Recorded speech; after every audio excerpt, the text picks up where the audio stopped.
Good morning and welcome to the DO Boxing Show. I'm your host, Damien Okposio, and this is episode number 52, and the episode is You Don't Have to Move. So I was looking through old issues of Below the Belt Boxing Magazine.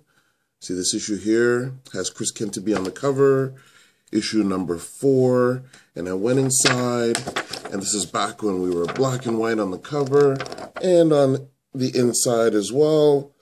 And I was looking at the introduction, and there's a part in there that says making it in Canada, and I was like, wow. This magazine came out in 2000. It's 2016, and things are relatively still the same.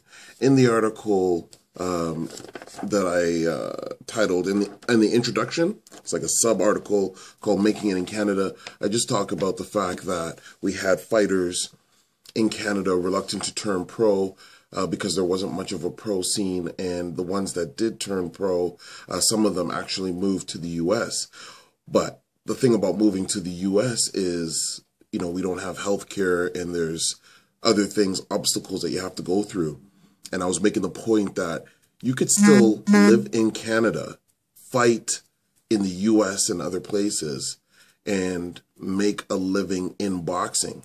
But the things that are going to make you successful here are the same things that are going to make you successful in the U.S.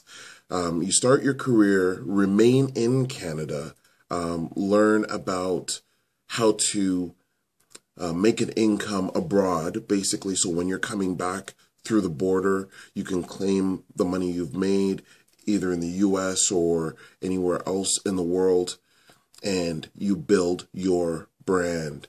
You get your name out there, you put yourself in the media, and you build a brand. Because even if you move to the U.S. and you don't build a brand in that pool of large fighters, unless you're going there with a gold medal from the Olympics or something significant that's going to make you stand out from the masses of people that are there, the masses of talented fighters that are there, then you're going to be maybe forgotten or have to work your way just as hard, fighting consistently, trying to put yourself in front of the right people. Even though there's more opportunity, there's more people, and it would have been just as hard as if you had stayed here, fighting only a couple times a year in terms of what you're going to make versus the effort you're going to put out. So stay here. My point is, if you're Canadian, yes, you can make a successful career here. Get noticed, build your profile. It's not just about winning. It's about people knowing who you are. That's how you're going to be making money. Because if a promoter can't sell you, they're likely not going to want you on their show.